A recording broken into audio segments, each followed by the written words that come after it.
Alright, guys. Milk here with another episode of Milkcast. I will be casting these Reddit in-house games for another, I don't know, 1 game, 2 games, 3 games. Blue fish, red fish. I don't even know what I'm saying.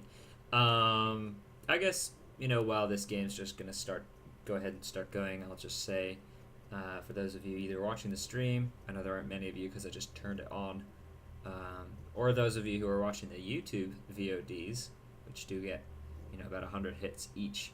Would be cool if you guys wanted to, get in and actually play in these games. That is done all organized out of this here Reddit in-house channel.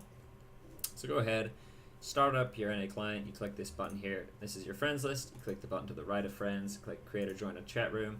Reddit in-house, just like that, and then boom, hit enter, and you will see us in here. We usually have about 30, 40, 50 people in this in-house channel, regardless of time of day, and it's just a nice way for people to kind of get in. I think usually, almost every game we have both teams in Mumble. Mumble is of course a free to download VoIP program. So if you need those Mumble settings, it is available, and just kind of ask someone in the Reddit in-house channel for the details. And then you can really, it's a nice alternate to solo queue because you can use voice communication. It's a lot more friendly.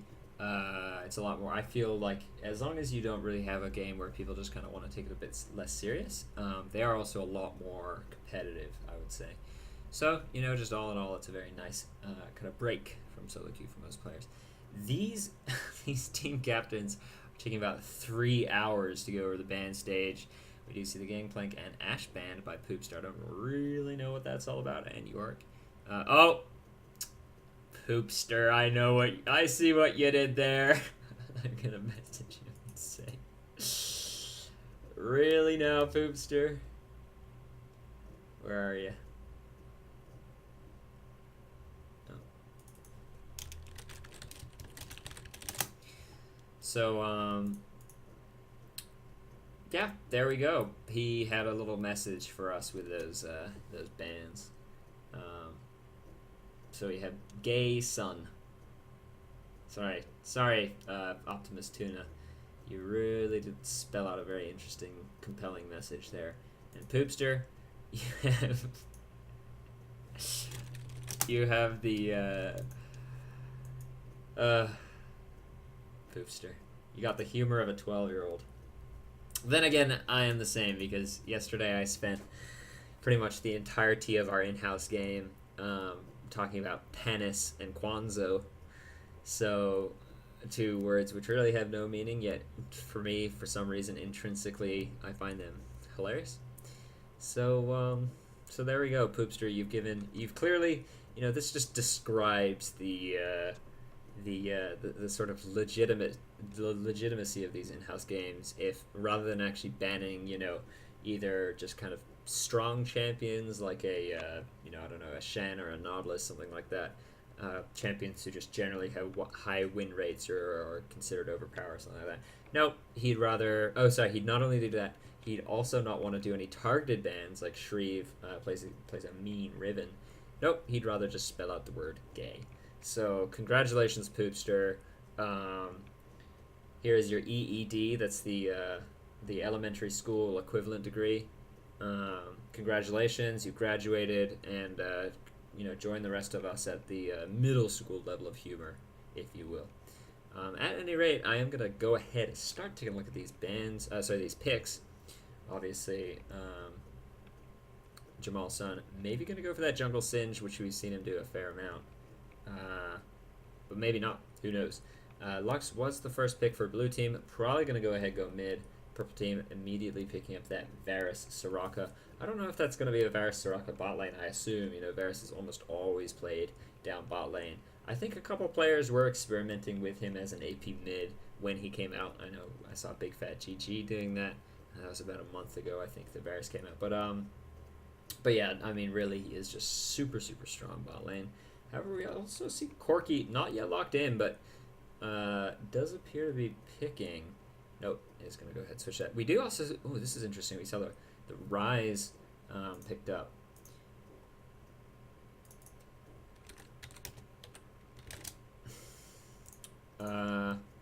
Ryze being picked up by the blue team, but they already have that Lux, so it's like, what exactly are they going to want to go ahead and do with that? It could be Ryze top, could be Lux support. Ryze, I think, he has some decent CC, and he really does punish melee champs. If you ever play Ryze as an AP mid, one of his biggest weaknesses is that he's very short range. So he's very naturally tanky. He has a ton of both burst and sustained damage, depending on how you want to use his combos. But he is relatively short range compared to, say, a Cassiopeia or a Lux, an Orianna, a Zerath, something like that. So up top, he doesn't really have that problem. And as long as he can kite effectively and make good use of his W, his Rune Prison, he is quite a strong pick. Shreve's going to go ahead and pick up that Teemo. And a little bit of synergy there with the Cassiopeia and Teemo being picked up. I wouldn't be surprised if Cass is counting on that Ryze mid, because whenever I play Cass, it's like Ryze really doesn't have anything he can do. What Ryze wants to do is he wants to go up to cast Q, cast W, cast Q, cast E, cast Q, cast R, cast Q. Just, sit there throwing spells at you. And Cassiopeia, really what she wants you to do is look her in the eyes, because Cass has that hard CC with that stun on her ulti, but it only works if you're looking at her. She lands that ulti, it stuns you in place, she throws down her miasma, or whatever that W is, sort of the slower DOT spell she has, that purple goop that goes down on the ground. And then, of course, she starts hitting you with the Noxious Blast, the Twin Fang, stuff like that. So, super, super strong. Anyway, the synergy between Teemo and Cass is that Singed, Teemo, Cass, and Twitch, including Twitch, yes, I know it sounds strange, but all of those 4 champions are poison champions.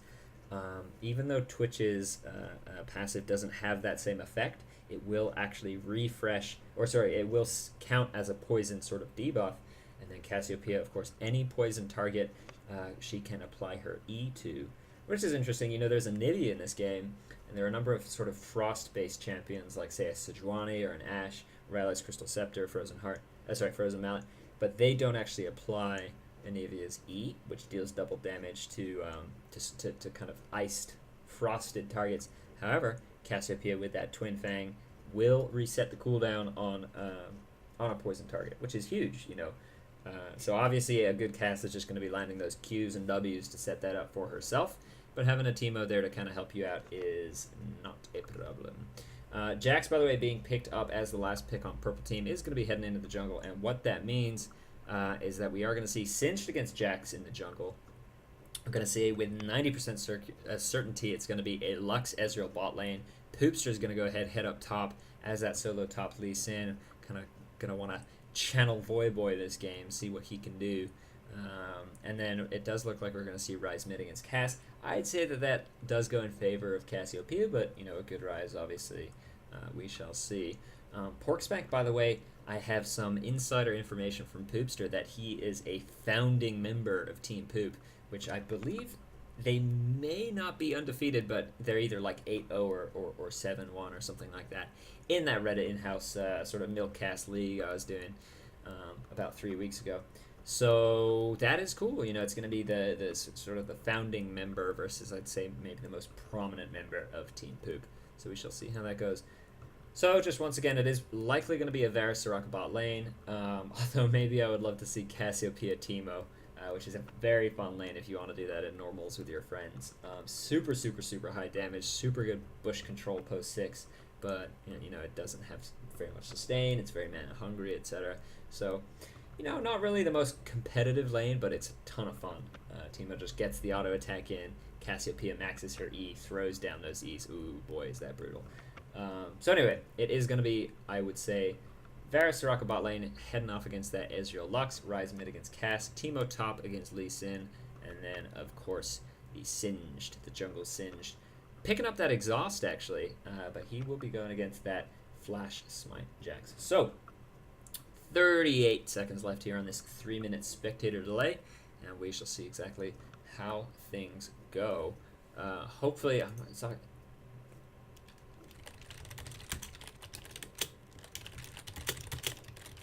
Yeah, by the way, for those of you who may notice yourself disappearing from my friends list, I'm slowly removing and re-adding everyone. So if you don't get the invite back, add me, because there are all these players who I'll message them in game and they won't get the message. So apparently I read on the forums that if you remove someone and then re-add them, the problem will be fixed. So no fear, I'm not a douchebag. If I remove you, I'll tell you. I have standards. Professionals have standards. Also, what is going on up here? Here's my client. League of Legends TM client not responding. Oh, whoa, Nelly. I don't know if you're seeing this graphical glitch on the stream or not. Did I start a recording? I don't think I did. Oh, I did. Cool. Go me. Yeah, best caster NA. So, gonna go ahead and get this game going. Oh, look at that Cottontail Teemo. Isn't he adorable? Look at his padded little feet. Just makes you so happy. Varus, of course, not wearing any pants, which I find abhorrent. What do you think you are, Donald Duck or something? Put on some damn pants, Tuna. Jesus. Although I am a little bit of a hypocrite because I'm not wearing any pants either right now. Probably shouldn't have said that on screen. On stream. One fun thing, you know, really there's nothing to talk about that I didn't already go over. Could go over skins, but really Shreve's the only person who's not some poor, ignorant, huddled masses type character who's just like, ew, it's free to play, why should I buy skin? Support the damn Riot Games, you freeloaders. No free rides is what I've already said. Anyway, one thing to note, especially on those older champ designs, is the belts. I always like to point that out. Check out Brand, check out Caitlyn, check out Ezreal. Anyone else who's really belty? But I think there was a Red post on the forums about it from like one of the designers of the game who was just like, it's really hard to come up with interesting leg like designs, you know? Because obviously you don't want people to just be like, oh, I'm wearing blue jeans. So it used to mean they just filled it up with belts. Now they have Varus with his like furry little pan legs, which I think is dumb. Thankfully, because I'm best caster NA, I did remember to go ahead, change it over to borderless. So unlike many other games which I've casted, which are just like completely blank for like the first 10 minutes, and then I check my messages and someone's like, the stream is blank. It's like, damn it. So, ooh, Shreve's a little PO'd. Thought that Singe would be up top because she's not paying attention to the meta of this Reddit in-house sort of league. Jamal Sun always goes. If he plays, usually what he does is he accepts an invite, waits until you have 10 and then leaves, as just sort of his typical troll move. This time around, he is actually going to show us his jungle cinch, and I have seen it. It is quite good. It is quite good. I would love to be with you, baby, but I gotta take care of those wolves. You can't blindly sin. True that. He is the blind monk after all. Honestly, how can you not like that? People hate Teemo, but they're just jelly. They're just jelly. So we do see all the blue team kind of grouped up over here. Shreve, Shreve actually went ahead and started with a sight ward. I guess she's just not afraid at all about Jamal Sun or Lee Sin's damage, which I think is interesting. Jamal Sun is going to go ahead and find Admiral Adam. Going to be able to chase him down. A nice Q, Silver 2-5, failing the flash over the wall. Like 5 flashes blown here. One. That's 1 flash, 1 exhaust, 1 ignite, 1 flash, one flash. That is 3 flashes, an ignite, and 2 exhausts. Sorry, 4 flashes. And a smite. Friend comp just smited this big red raid. Shreve, you did this to me when I was jungling Ezreal. You're doing it to friend comp now. You gotta leash the buffs. You gotta leash the buffs. I'm telling you, you gotta leash them buffs. Looks like Lux did leash a little bit of XP there, but it doesn't even matter. Singe is gonna go ahead, hit level 2 off that camp anyway, and leaving a nice little present behind with his Poor old Jungle Jax, who's still only level 1. Gonna be hitting level 2 off these rolls. Ooh, wow, actually lots of action down bot that I just missed out on. Looks like they just kind of sat there auto-attacking each other. However, I'd say that goes in favor of purple as long as they play it right. Lux, obviously, a decent support with her damage and a nice shield. It's actually one of the best shields in the game. However, absolutely no sustain. And what that means is that this damage dealt to Ezreal and Lux is going to be there forever. Except for maybe a couple more health pots, one more health pot on this Ez, and the passive regen from Lux. Going to get him up to full health, but compared to Soraka's 70 health at level 1, you know, it's and especially later in the game, this Soraka is just going to be healing and healing and healing and healing. Francomp going to go ahead, start doing this red buff. Does he have his smite up? Yes, he does.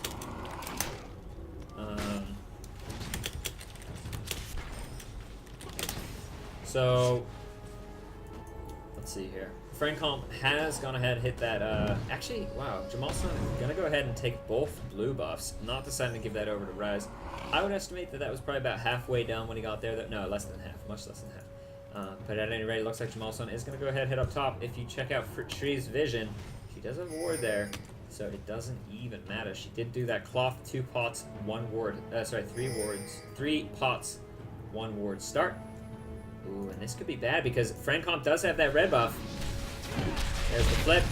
A nice flash into turret range. Jamalson gonna be in a little bit of trouble here. The counter strike goes off a little bit late, but it's gonna be fine. That is gonna be a kill picked up for purple team. I was about to say first blood, but of course Soraka did die over here. Difference between first blood and a normal kill is that first blood has an extra 100 gold attached to it. And right now, as it stands, that is gonna be a 300 gold lead in favor of blue. Ooh, who's that going low? It is actually Cassiopeia. Does get taken down very low. I don't know why Rise... Oh, Rise didn't actually ignite either. There's that damage. Looks like it's just going to be bot lane. I really want to watch mid, although Rise did blow his flash, failing that flash over the wall in that early game kind of, you know, trade. And had he not done that, he would have surely been able to pick up a kill on Cass with that flash. His overload was up, his ignite was up. Someone's getting taken down quite low here. It is. Ooh. Oh, I was going to say Varus missing the Q on Mega T, but it actually picks up the kill on Ezreal. Let's just go back quickly, take a look at that. They do just get a little bit low. Lux misses that bind, and that gives Optimus Tuna. Oh, wow. Actually, I see why he said what there, because that looked, on my screen at least, like it completely missed. If we go ahead and take a look at that in slow-mo. Check out this Q. It just goes... He dodges down. What? I feel for you, Ezreal. I feel for you. At any rate, so that is now going to be 1-2. A little bit of a gold lead going now in favor of purple team. Blue team was in the lead after that first blood. Oh, Riot, what are you doing to me? What is going on, Riot? Desync. Usually I do fast forward. I think fast forwarding still has a little bit of bugginess in this latest patch. And again, everything is buggy in this latest patch. If you've ever played on or against a Blitzcrank, a Riven, an Ahri, you know exactly what I mean, because pretty much any time any champion is going through a wall in some way in this patch, they get a whole lot of trouble. So I'm just going to go ahead, speed this up. We are 5 seconds behind real time. Doesn't look like a whole lot of action is going to be going down anywhere at all. Teemo actually, while I say that, let's get taken down quite low up top. Poopster, Shreve, who's going to win this trade? Poopster now realizes that he is behind on that trade and has a very long walk back to his creep line. I think maybe he went in expecting one of the creeps to die. Oh, I'm completely missing out a jungle gank down bot. Sorry about that, guys. I guess I can go ahead and rewind and take a look at exactly what happened. Because, you know, that is a no CC lane, Soraka Varus. Just good positioning is pretty much going to carry you through that. They didn't have a ward here. Oh, it is actually pinked from Soraka. Very nicely done there. At any rate, you know, just not really a whole lot to say. Rise actually going for the tower dive. Gets the auto attack off. Is going to survive with about 150 health there. Very, very, very nicely played from Cassiopeia to go ahead and dive under that turret. Now, for those of you who may be complaining about the fact that I just missed first blood, actually I am going to stop talking because, oh, there's the exhaust, there's the fling, a couple auto attacks, get that red buff slow down, poison going down, and that is going to be a kill picked up by Jamalson. Very nicely done. Cassiopeia typing out, "You got Gade, bro." when really I think what she should have been doing is backing. She was pushed up to a lane with no escapes, no flash, no ult, and very low on health and mana when there is a jungle singed in the other team. And there we go. So what I was saying is, for those of you who are complaining maybe that I did miss out that kill down bot, the dive, the ulti mid, things like that, why don't I use directed camera, blah, blah, blah. Ooh, wow, actually Frankon in a little bit of trouble right here.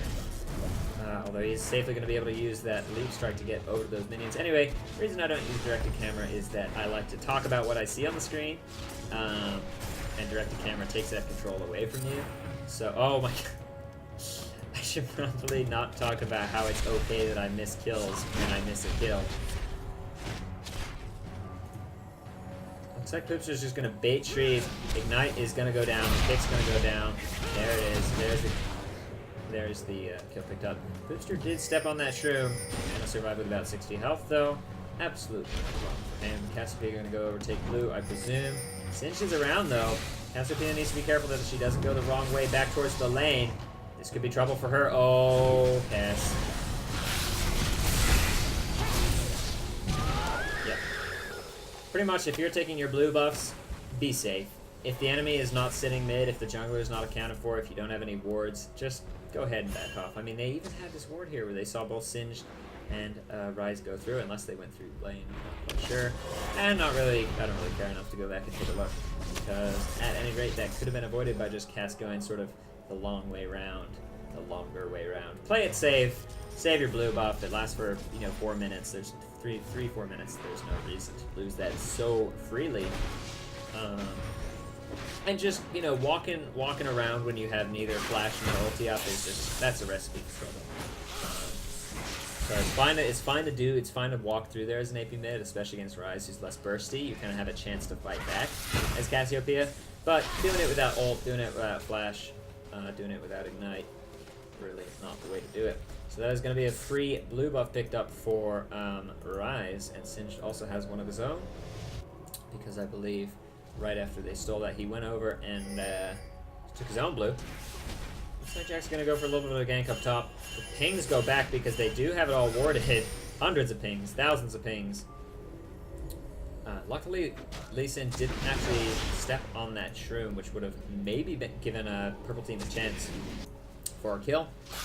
However, core item on core item on Lee Sin is, of course, the ward, because it just provides you so much mobility with that safeguard. So he put that ward down and he safely jumped away before Jax could even get his counter strike off. So very nicely played there. Looking at the levels right now, we do have this Singe coming up top. He is level 8. He is very, very apprehensively going into this brush to check for shrooms, which is the right move for him. And it looks like Francon's going to go down and say, those mushrooms, bro. These are mushrooms. You can't take them for free. So now Poopster. Ooh, that is what everyone thinks about Teemo. Oh, wow. Actually,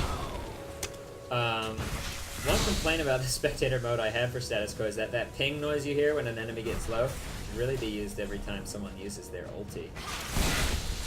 It's like, boom. There it is. That is exactly what I'm talking about with Rise. He wants to be facing someone, but when you face a Cassiopeia dead on, she can almost always outdamage you. Very, very, very few champs in the game have more sustained damage than a Cassiopeia.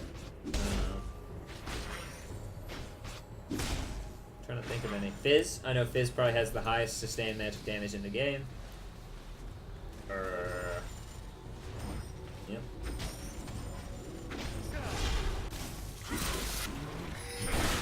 Ooh, a nice job with that heal from Lux to save the life of this Varus. Or that could be an opportunity for Purple Team to go ahead and pick up that dragon, as Cassiopeia, of course, with that blue. Actually, he's built a chalice, which I think is a little bit strange. Not such a fan of that item on Cassiopeia, who really doesn't have that big of a mana. Her mana bombs aren't that great. She has that excellent passive which reduces the cost of your spellcast, and she can actually farm very, very easily with just one Noxus Blast. Ooh, actually, who got it there? I missed that. I'm going to assume Purple Team got it because they're 1k ahead in pretty much a game with pretty much equal CS, equal kills. However, I don't know, that Lux Laser, if you time it right, especially if you put down your E, it will, it can, I should say, outdamage the smite. A nice A nice silence going down on Lux. Ooh, wow, they're actually going in for the dive. Banana Fear, the exhaust goes down from Mega Q2. There it is. Jamalson going to come around with that, of course, Singe with his goo, with his flip, with his red buff. There's the flip, and that is almost certainly going to be a kill. A nice exhaust goes down. Jamalson actually backs off, which I think is not the way to do it. Ezreal was around. Ezreal might actually be able to pick up a kill here on Soraka with that ulti, and he knows he's strong right now, so he's going in, but Singe is taking a little bit too long to get in there. He's forced to use his E to get away. He does still have that ulti up, though.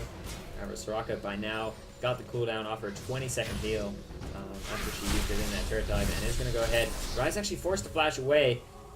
Maybe another Q would have taken him down. Not really. No, because if Cass had Sork shoes, that would have been a dead Ryze. But she did instead decide to go for that challenge, which really I don't think that's the best idea. You know, if you want protection against Ryze, first off all, you don't really need protection against Ryze, because if he gets into a fight with a Cassiopeia will win. Oh wow, the flash ulti goes down, it completely misses. Now that not only the flash is down, the ulti is down, Lux is coming in behind.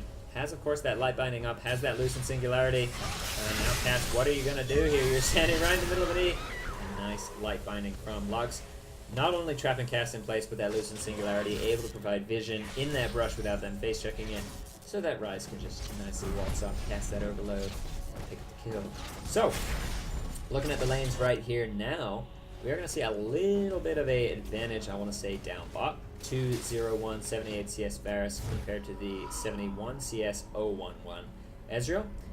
So really this this sort of poke from Ezreal plus burst from Lux isn't really got a whole lot of synergy against the Soraka lane.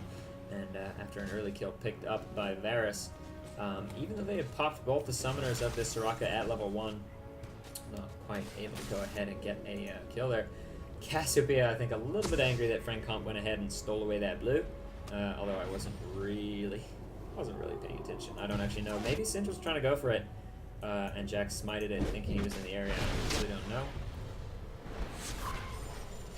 She looks like she is slowly falling behind in Poopster right now. Poopster going for more of an aggressive build. How much armor pen is he rocking right now? 36 armor pen, however, Shreve does have 121, which means really that amount of armor penetration is insignificant. Obviously, when you have this much armor pen, a Last Whisper really outscales that flat penetration from Brutalizer.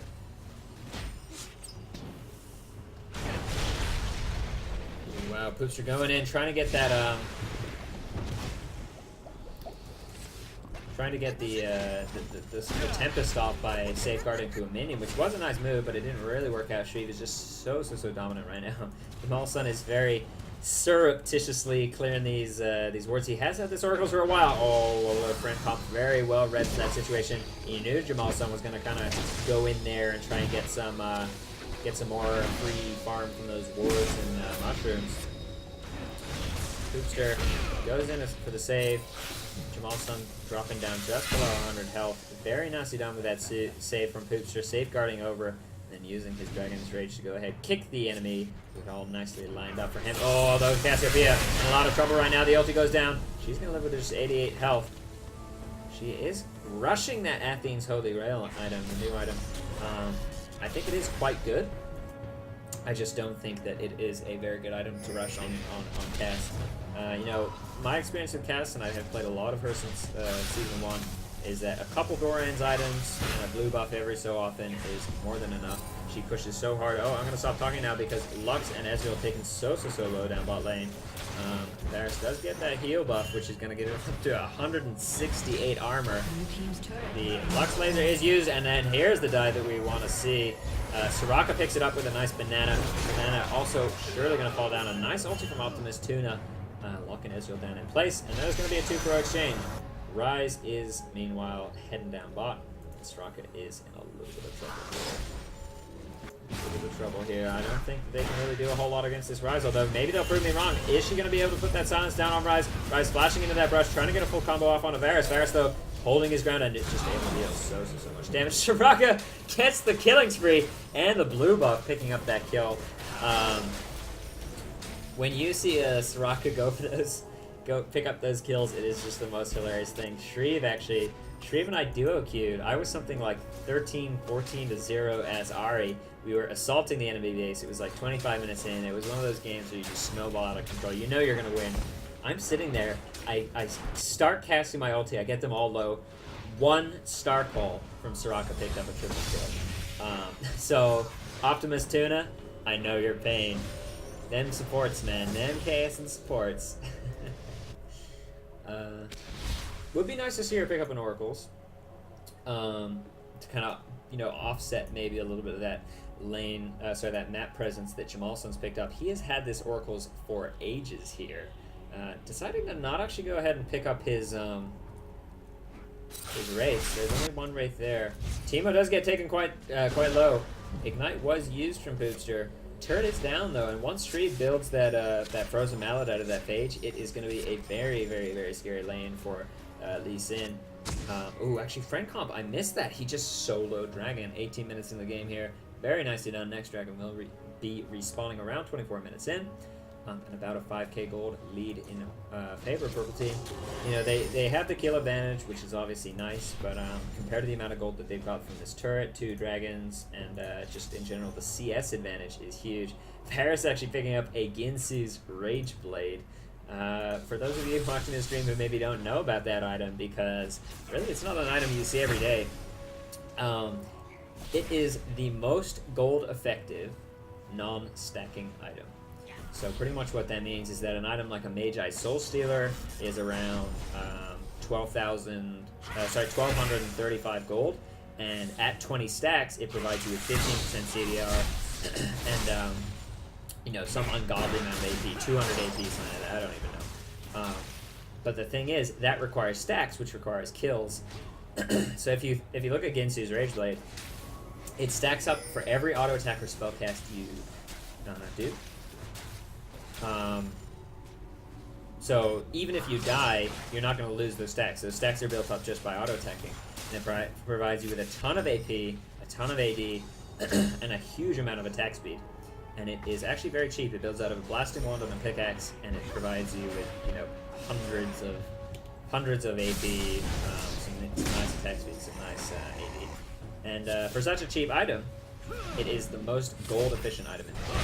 That doesn't include stacking items. So you don't see it every day. In terms of the actual stats it provides, it's huge, but in terms of the sort of slot efficiency or overall damage you would get from something... Oh, actually, I'm going to stop talking because Poopster is taken down very, very low from Shreve. Shreve not deciding to go ahead and use that flash to just play in this lane so safely.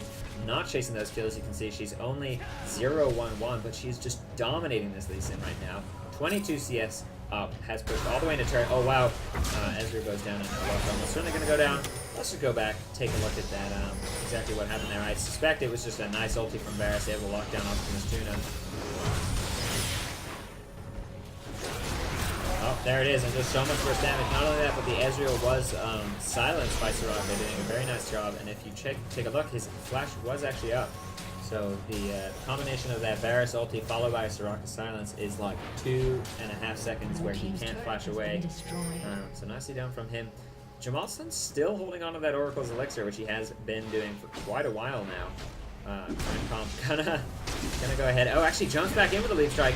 Doesn't have that Counter Strike up. Does Lee Sin have his kick? No, not for another 20 seconds. Frank Comp does get taken quite low. Has his flash up though if he's in a pinch. Instead decides to very safely use that ward. Jump to it over the wall. Counter Strike is off cooldown in about 10 seconds. So if Shreve were able to fight him that long, they may be able to turn that around to kill. Instead, no, just gonna go ahead and go back. And it looks like, wow, actually two turrets being pushed down after that double kill picked up bot lane. This bot lane is just so dominant. 7k in the lead for purple right now. 503 Varus. Let's take a look at the AP scaling. He gets 65 AP. Oh, no, sorry. He gets 65 AP from the 45 base from Ginsu's, 20 from the Amp Tome. I don't know what Amp Tome and Ruby Crystal is going to build into. Obviously, it builds into Haunting Guys. However, I would be shocked to see him pick that up. And instead, it looks like he might go for that Gunblade with that Amp Tome. Build that into a Revolver. Build that into a build the the revolver and the bilge rod cutlass into a gunblade, maybe build the ruby crystal into a phage that will be a component of a triforce, and that is your stereotypical sort of ranged AD hybrid build. Season 1, Kale with that build, absolutely unstoppable. Just disgusting. And in fact, Jax, another champ who synergizes with that sort of itemization very, very nicely, at least in Season 1. Shooting out a little bit of tight spot. Malson does find her after she's just going to go ahead and pop that move quick and run away. Actually deciding to build a Wit's End instead of that Frozen Mallet. I don't know if that's the right decision. Ooh, and a nice cube blind over the wall. Poopster going to land that onto Shreve. Kick him back over to Jamal Sun. Friend Comp, though, is running in. Boom. There is the Shrew. And that is the power of Teemo. You pop that move quick. You run him. You kite him over to some Shrooms. And then there you go. All of a sudden, good spot. Straka has come up top. Varus is around. This is almost certainly going to be a kill here. Flashing in there. A nice ulti lands onto the Lee Sin and bounces over to that Rise. Heal being popped. Lux does get taken quite low by that Cassiopeia. Rise, of course, dying in that 4v1. Cassiopeia, I didn't actually see if that ulti had hit anyone. Poopster is sitting at around 100 health. This could be a Baron. This could be a surrender vote. At this point in the game, that was a 2, nearly a 3, nearly a 4 for exchange for Purple Team. They are just so dominant. Ezreal shooting that ulti up top. Woo! Not going to really do a whole lot. And it looks like they are going to go ahead go for that Baron, especially now that that Ezreal down. There's just absolutely no chance of a steal here. Ezreal probably going to want to just go ahead and push Bot in a turret. He should have some faint idea that the enemy team is doing Baron right now. And even if they weren't doing that, it would be a very long trek for them to run all the way down Bot. And he is going to have a grand old time. Just going to go ahead and push in these turrets. Use that Q as stack up that attack speed. There we go. And he's actually backing off, which I don't think that's the right idea. Someone's getting low. It is Lux. Lux gets taken very, very low. But I think that is because she didn't go back and shop just then. She has about 980 gold in her inventory right now. I'd like to see her pick up a Shirelia's Reverie, so build that Kindle Gem, Lux. Nope, actually going for those CDR boots. Whatever. To each his own. I think Jamal Sun just got his big wraith stolen away by Varus. Oops. So now, 10k, soon to be 11k in the lead for Purple Team after they pick up that dragon. And it looks like no turrets being pushed down for blue right now. So Lee Sin did go ahead and try to just put a little bit of pushing down up top. Steps on one tomb. Steps on a second. Nope, nope. Narrowly avoiding that second true. Now Stark is in a great position to really just help their team kind of push these turrets down. Varus, though, is actually going to go ahead and stop bot. And I think Purple Team, seeing that tubular bot, they are going to go ahead and go in. Cassiopeia does have her ulti up. There's the ulti down on Poopster. Poopster gets taken out very low. And really, Varus is going to be able to hold that turret. Actually, Ezreal did ulti. So that must mean that he did go back and decide to not push in that bot turret. Still, 0 turrets picked up by the blue team. Banana on Ezreal. Let's take a look at what he's building. He doesn't have his, he doesn't really have a single core item built. Looks like he's building towards that Infinity Edge. With 25 minutes into the game, if you don't have your Infinity Edge, that generally means you got stomped in lane. They did get. So very nicely done from Purple Team to really just kind of push home the advantage that they picked up early. They picked up 1, 2, 3, 4, 5, 6 turrets. It's only the inner ones remaining now. 6-0, 1 Baron, 3 dragons, and 10 kills. That is pretty much the reason for this 13k gold lead we're seeing right now in favor of Purple Team. So, taking a look at this Varus' build. Where is he? He has gone ahead, he's picked up that Gunblade, he's picked up that Rage Blade. Are we going to see a Black Cleaver? Now that's interesting because Black Cleaver is sort of Season 1. Kale obviously was this kind of ranged hybrid carry god. And items like Ginsu's, Gunblade, Black Cleaver, Triforce, I mean, you just always saw Kale's picking those up and they would just shred come late game. Because it may not deal as much crit damage or anything like that. But it's very hard to itemize against. It's very gold efficient. So I think in terms of the raw damage you deal with a hybrid build, it may actually be higher than like a IEPD LW, but it's sort of like, more mitigated by armor and things like that. But it is also just, you know, it's a fun build. And I think that if this Varus were really trying to win right now, he wouldn't be building what he's building. But here we go. Let's take a look at what he does. Lots and lots of magic damage going down onto this Rise. Cassiopeia flashes in. Doesn't get the stun off on Singe, but does get the slow up down on Luck. And that is going to be a kill picked up by... In fact, Cass gets it with the DOT. Missing that over the wall, though. Lee Sin, of course, going to fall down in this 3v1 up top. Surrender vote failed for blue team 3-1. AP ratios is what I wanted to check out. He has one on his W and one on his R. His W actually has a scaling percentage of max HP magic damage ratio. I didn't know that about Varus. I knew he had some sort of percent HP mechanic, but I didn't know it scaled off of AP, which is quite interesting. You know, not really a whole lot of significant you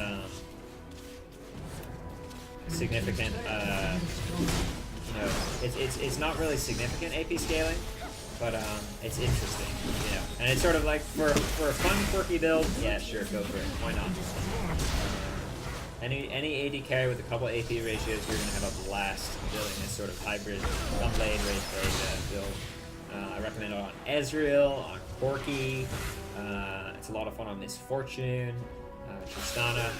So, you know, whether or not it's the most viable, actually, I'm taking that fine, but not really, you know, Blue team not in a position to follow up, even on the best of sort of catches.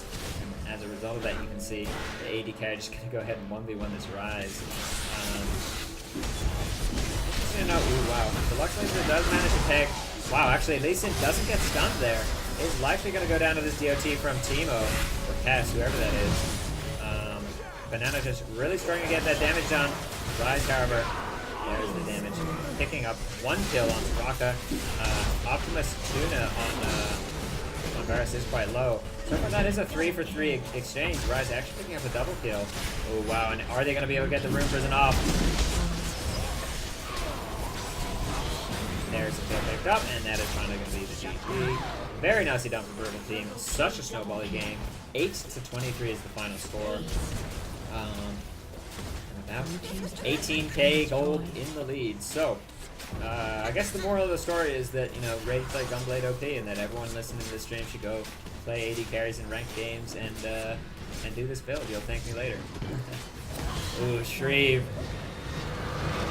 Little bit too aggressive on that post game laugh taunt celebration. Didn't work out so well for her in the end. Oh, wow! Is this a new feature in this? I think this is the first game I've spectated. I had asked Status Quo if they could keep things rewindable once you get to the end of the game, but it looks like they actually went ahead and added that feature. Awesome. So now, I mean... Oh, wait. I don't know what's going on. I think I'm just... First of all, I think my sound might be a little bit too low. There we go. Listen to that triumphant horn music. But no, that's cool. I didn't know that we could go back and kind of take a look around the... I don't think that there's really a memorable team fight that we should check out, so I'm just going to go ahead and end this recording and say GGWP to both teams. However, it is nice to know that they did finally go ahead and add that feature, because obviously it used to be the case that it would just boot you right on out. And this is obviously a little bit preferable to what we've got, to what we had, sorry. So, at any rate, we did see a little bit of interesting itemization this game. That Cassiopeia with the Athene's Holy Grail. Not so sure if that's really the best way to do it. Certainly not what I would do as a cast player. Looked like she was, other than that, just going into that Rabadon's Void Staff build, and that made her so squishy. No health from either Doran's Rings or Rylai's Crystal Scepter. Actually, which she could have been building this into also. But, you know, experimentation is cool, and in a game where your AD carry built 2 hybrid items and went 6-0-10, I guess you can't really say that the itemization has a whole lot to do with it, which I guess in a way is sort of true. You know, it's like Genja of M5 can build whatever the hell he wants because his, you know, mechanics and last hitting and harass is so good that it'll carry him through. And I think Genja would wipe the floor with me with Gunblade Rageblade if I was going IE PDLW. So At any rate, a very interesting game, well played by both teams. Gonna go ahead and end this recording and move on. I think I got the invite to the next game. There it is. So thanks for watching, guys. VODs will be available at youtube.com/milkcast. If you're checking out the VODs on YouTube, go ahead and watch my stream. I should say, as I am mostly casting solo these days. Go ahead, check that out at twitch.tv/milkcast. Thank you very much for watching. GGWP.